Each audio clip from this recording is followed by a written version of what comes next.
یہ آپ کا سوال ہے کہ مفتی اعلیٰ حضرت علیہ الرحمہ کتنی عمر میں مفتی بنے؟ دیکھیں اس میں عام طور پہ جو کتابوں کے اندر لکھا ہوتا ہے وہ یہ لکھا ہوتا ہے کہ آپ 13 سال 10 ماہ 4 دن کی عمر 13 سال اور 10 ماہ اور 4 دن کی عمر میں آپ نے ٹھیک ہے یہ کورس یعنی درس نظامی مکمل کیا جو مروجہ کتابیں تھیں، اور اسی وقت پھر آپ نے اپنے والد گرامی کو پہلا فتویٰ لکھ کے دکھا دیا، تو اس پر آپ کو مسند افتاء پر فائز کر دیا گیا۔ یہاں 2 چیزوں کی طرف میں توجہ دلاؤں گا۔ نمبر 1، اعلیٰ حضرت رحمۃ اللہ تعالیٰ علیہ کی جو اپنی تصنیف ہے الاجازات المتینہ کے نام سے، جس میں آپ نے مکہ اور مدینہ شریف کے علماء کو حدیث کی اجازت دی تھی، ٹھیک ہے، تو اس میں اعلیٰ حضرت نے جو اپنی مدت لکھی ہے وہ 13 سال 10 ماہ اور 5 دن لکھی ہے۔ 4 سال 10 ماہ 5 دن آپ نے لکھی ہے، تو یوں 1 دن زائد ہے، جو مدت بنتی وہ یہ بنتی ہے 15 شوال کی، اور نماز فرض کے حوالے سے اسی دن نماز آپ کے پر فرض ہوئی تھی۔ ماشاءاللہ۔ دوسری بات یہ کہ اعلیٰ حضرت رحمۃ اللہ تعالیٰ علیہ نے باقاعدہ جو فتویٰ دینا شروع کیا وہ تو اس عمر میں دینا شروع کیا، لیکن امام اہل سنت نے 8 سال کی عمر کے اندر ایک مرتبہ آپ کے والد گرامی کے پاس سوالات آئے ہوئے تھے، تو ایک سوال رکھا ہوا تھا، تو امام علیہ سنت رحمۃ اللہ تعالیٰ علیہ نے اس کا جواب تحریر فرما دیا۔ جب آپ کے والد گرامی واپس آئے اور دیکھا کہ سوال کا جواب لکھا ہوا ہے، تو دیکھ کر سمجھ گئے کہ یہ اعلیٰ حضرت نے یعنی احمد رضا خان رحمۃ اللہ تعالیٰ نے لکھا ہے، تو آپ نے 2 چیزیں سکھائیں، 2 چیزیں سمجھائیں۔ نمبر 1، آپ نے یہ فرمایا کہ لگتا یہ ہے کہ یہ امن میاں نے لکھا ہے۔ امن میاں اعلیٰ حضرت کو محبت سے بولا جاتا تھا، یعنی امام احمد رضا نے لکھا ہے، ان کو لکھنا نہیں چاہیے، ان کو لکھنا نہیں چاہیے۔ وجہ اس کی یہ تھی کہ جو فتویٰ لکھنا ہوتا ہے نا، کہ یہ ایک عام کام نہیں ہوتا۔ علماء نے ہمارے واضح طور پہ لکھا ہے کہ اگر کسی نے 1400 سال کی کتابوں کو بھی پڑھ لیا ہے اور ان کو یاد بھی کر لیا ہے، تو وہ فتویٰ اس وقت تک نہیں دے سکتا جب تک کہ کسی ماہر مفتی کی صحبت کے اندر ایک عرصہ وہ گزار نہ لے۔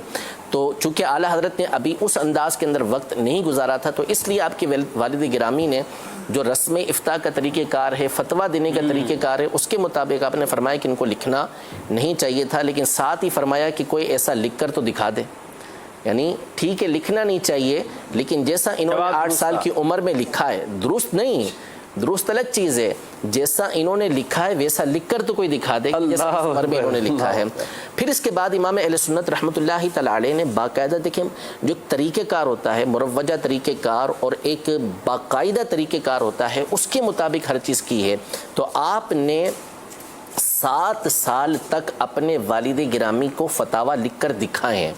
یہ طریقہ کار ہوتا ہے کہ بندہ جب فتویٰ لکھتا ہے تو لکھ کر اپنے سینئر کو اس نے دکھانا ہوتا ہے۔ تو امام اہل سنت کے اندر اگرچہ کہ صلاحیت ایسی تھی کہ آپ پہلا فتویٰ ایسا لکھ چکے تھے کہ والد صاحب مطمئن ہو کر آپ کو مسند افتاء کی جگہ آپ کو دے رہے ہیں، فتوے دینے کی جگہ آپ کو دے رہے ہیں، لیکن پھر بھی آپ نے 7 سال تک اپنے والد صاحب کو اپنے فتوے لکھ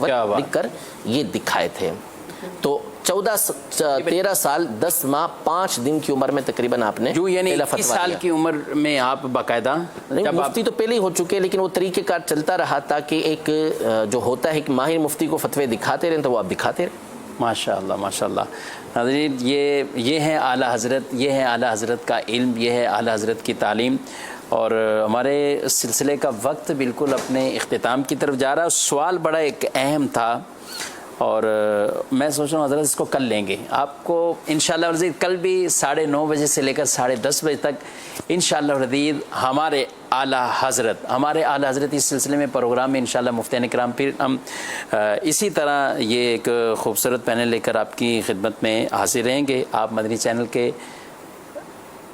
ساتھ رہیں۔ جی ماشاءاللہ رکن شورا عبدالحبیب بھائی، خوش آمدید حضرت، کیسے ہیں آپ؟ جزاک اللہ، ماشاءاللہ آپ ٹھیک ہیں؟ مرحبا۔ مزید ہیں آپ کے 4 منٹ، تو کم از کم کوئی ایک موضوع پر کال لے لیں آپ چاہیں تو، آپ کے پاس یا کوئی نعت سنا دیں۔ ہم 10:30 بجے شروع کریں گے دلوں کی راحت، ابھی جیسا آپ بہتر سمجھیں آپ۔ ماشاءاللہ۔ تو حدیث کے حوالے سے ہم نے کچھ بات کرنی تھی، لیکن آپ نے ماشاءاللہ اس کے ضمن میں کافی چیزیں جو ہے وہ فرمائی دی ہیں۔ یہ کتاب کون سی، کوئی اس کا تعارف کوئی جو آپ کے سامنے؟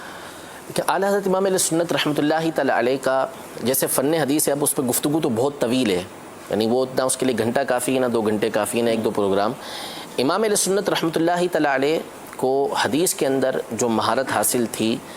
آپ کی تحریریں بھی یعنی آپ کی کتابیں بھی اس کے اوپر شاہد ہیں، یعنی گواہ ہیں کہ آپ کو علم حدیث میں کتنی مہارت تھی، اور ساتھ ہی ساتھ امام اہل سنت رحمۃ اللہ تعالی علیہ کے فن حدیث میں مہارت پر آپ کے زمانے اور آپ کے بعد والے حدیث کے جو ماہرین ہیں، جو خود حدیث پڑھانے والے اور جو خود حدیث کے امام کہلاتے ہیں، انہوں نے امام اہل سنت کے بارے میں حدیث کی مہارت کا اعتراف کیا اور بڑے بڑے القابات اعلیٰ حضرت امام اہل سنت کی شان میں بیان فرمائے ہیں۔ امام اہل سنت رحمۃ اللہ تعالی علیہ کی یعنی ایک فن ہوتا ہے جس کو فن اسماء الرجال کہتے ہیں۔ اسماء الرجال یعنی راویوں کا جو سلسلہ ہوتا ہے نا، ایک ہوتا ہے نبی کریم صلی اللہ علیہ وسلم کا فرمان یا کسی اور کا فرمان، لیکن وہ ہم تک جن افراد کے ذریعے پہنچا ہے، صحابی رضی اللہ تعالیٰ عنہ، ان کے بعد تابعین، ان کے بعد تبع تابعین، ان کے بعد پھر اور بزرگان دین، یہ جو کتاب لکھنے والے تک سلسلہ پہنچتا ہے، جیسے امام بخاری تک یہ پہنچی حدیث مبارکہ، اس سلسلے کو یہ بولتے ہیں سند، اور اس کے جو اندر راوی ہوتے ہیں ان کو راوی بولتے ہیں، جو افراد ہوتے ہیں ان کو راوی بولا جاتا ہے۔ یہ جو فن ہے نا، ان کے بارے میں جاننا، یہ انتہائی نازک فن ہے، انتہائی باریک اور دقیق فن ہے کہ ان راویوں کے بارے میں آپ کو پہچان ہو کہ یہ راوی کیا حیثیت رکھتا ہے، کیونکہ حضور علیہ الصلوۃ والسلام جو بات فرمائے وہ حق اور سچ اور پکی ہے، وہ صحیح ہوتی ہے، اس کے اندر کسی طرح کی کوئی کمزوری ہوتی نہیں ہے۔ یہ جو ضعیف بولتے ہیں نا، ضعیف کا مطلب کمزور،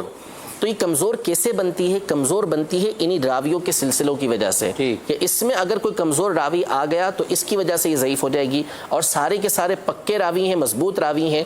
ثقہ راوی ہیں، تو اس صورت میں یہ حدیث جو ہے وہ صحیح حسن جو ہے وہ حدیث کہلاتی ہے۔ یہ فن انتہائی مشکل فن ہوتا ہے، لیکن امام اہل سنت رحمۃ اللہ تعالی علیہ کو اس پر بھی انتہا درجے کا عبور حاصل تھا۔ آخر زمانے کے اندر جو اس فن کے دو بڑے امام گزرے ہیں، ایک امام ذہبی رحمۃ اللہ تعالی علیہ، دوسرے حافظ ابن حجر عسقلانی رحمۃ اللہ تعالی علیہ، ان دونوں کا اس فن کے اندر بہت بڑا نام ہے۔ رجال کی کتابوں کے اوپر بڑی بڑی انہوں نے کتابیں لکھی۔ اعلیٰ حضرت رحمۃ اللہ تعالی علیہ نے ان دونوں کی کتابوں کے اوپر تعلیقات لکھی ہیں، حاشیے لکھے ہیں عربی زبان کے اندر، ان کے اوپر کلام کیا اعلیٰ حضرت نے کہ ان سے اس مقام پر اس طرح کی خطا واقع ہوئی، یا یہاں پہ کمی واقع ہوئی ہے، یا تسامو یعنی عدم توجہ ان کی رہی ہے۔ اعلیٰ حضرت رحمۃ اللہ تعالی علیہ کا ان کے اوپر کلام کرنا یہ ایک بہت بڑی بات ہے۔ صدر المدرسین جامعہ اشرفیہ علامہ احمد مصباحی صاحب دامت برکاتہم العالیہ یہ ارشاد فرماتے ہیں کہ حافظ ابن حجر عسقلانی رحمۃ اللہ تعالی علیہ جس بات کو لکھ دیں اس کے اوپر اضافہ کرنا، یعنی اور اس کے اوپر لکھنا، یہ بندے کے لیے ایک بہت بڑی اس کو معلومات چاہیے کہ اس کا بہت وسیع اس کے اوپر مطالعہ ہو۔ ظاہر ہے کہ جو کسی کتاب کے اوپر لکھے گا تو اس کا مطلب کیا ہوا کہ اس نے اس کے علاوہ 50 کتابوں کا مطالعہ کیا ہوا ہے، جبھی اس کے اندر یہ قدرت ہے کہ اس کتاب کے اوپر مزید لکھ سکتا ہے۔ تو اعلیٰ حضرت امام اہل سنت نے حافظ ابن حجر عسقلانی رحمۃ اللہ تعالی علیہ کی ایک جامع کتاب تقریب التہذیب کے اوپر حاشیہ لکھا، تو انہوں نے فرمایا کہ اعلیٰ حضرت نے اس کے اوپر زیادتی کی۔ ایک تو اس کے اندر بندے کو وسعت اطلاع چاہیے، یعنی بہت زیادہ اس کو معلومات ہو۔ دوسرا،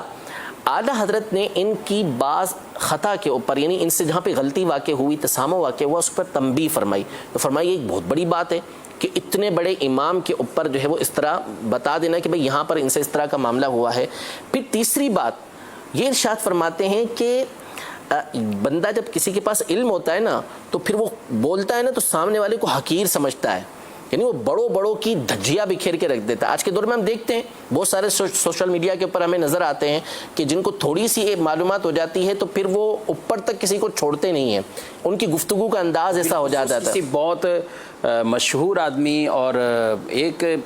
ظاہر غلطی کسی سے بھی ہو، کسی سے خطا کسی سے ہو گئی۔ اب امام اہل سنت رحمۃ اللہ تعالی علیہ کا جو انداز گفتگو ہے